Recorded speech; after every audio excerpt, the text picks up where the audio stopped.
Bonjour, je suis Padma, artiste-autrice, tarologue spécialisée en parentalité et je fais ces vidéos pour vous parler de ma spiritualité au quotidien.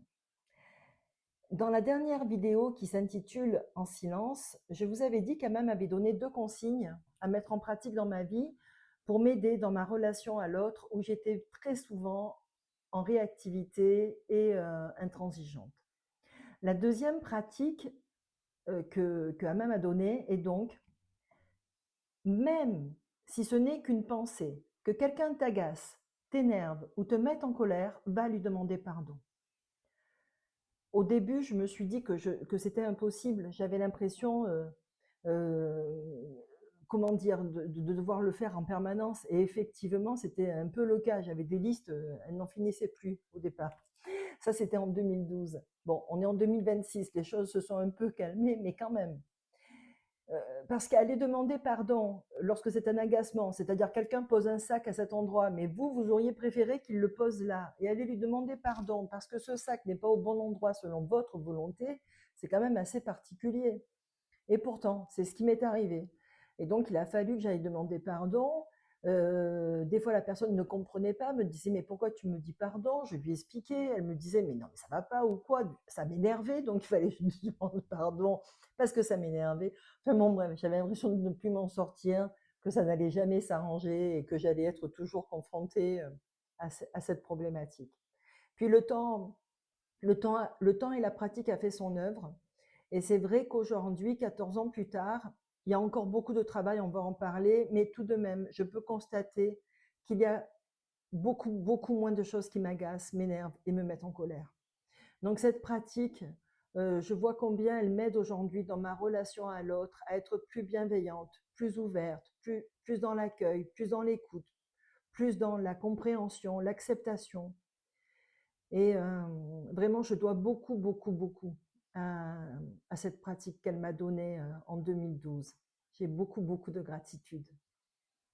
Alors aujourd'hui, où j'en suis, 14 ans après, avec cette phrase qui résonnera toute ma vie à l'intérieur de moi, ben j'en suis que ça reste toujours très difficile d'aller demander pardon.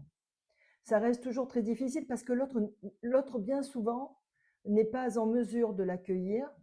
Alors, je vous cache pas que lorsqu'il s'agit d'un agacement ou d'un énervement, je dis pas forcément à l'autre pourquoi. Je me débrouille dans la phrase de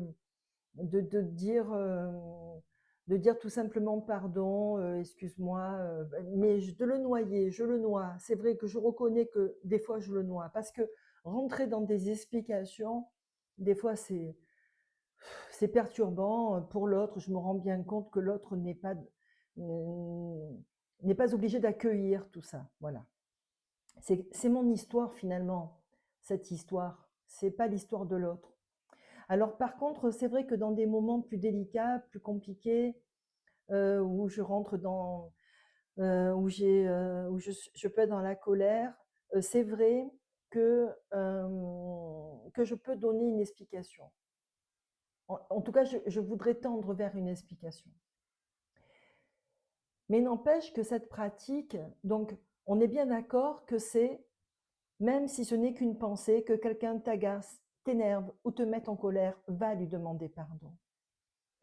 Ça ne veut pas dire pour autant que la personne en face n'est pas responsable d'une attitude, d'une parole qui a pu être blessante, qui a pu être dans l'évitement ou dans, ou dans une, en tout cas dans une attitude qui ne soit pas vraiment dans l'accueil vis-à-vis de moi aussi. Et pourtant, et pourtant, Amma m'a bien dit, même si ce n'est qu'une pensée, va demander pardon. Ça veut bien dire que, quelle que soit l'attitude de l'autre, je devais moi aller demander pardon. C'est ça aussi qu'il faut entendre. Et c'est ça qu'il faut continuer à mettre en œuvre, enfin en tout cas que je dois continuer à mettre en œuvre dans ma vie. Et c'est là que c'est très compliqué en fait, parce que ça demande à ce que nos ressentiments, nos besoins, nos besoins à plus d'un titre, hein, d'amour, de reconnaissance, de bienveillance, de douceur, de délicatesse, d'attention que l'on voudrait que l'autre ait à notre égard, et bien tout ça, ben, ça vole en fumée, il faut aller demander pardon. Voilà. Donc écoutez, je suis toujours sur le chemin. Il y a une phrase d'Ama qui résume bien le but de ce chemin, c'est le pardon est la voie de l'amour et de la paix en soi. Donc, allons-y.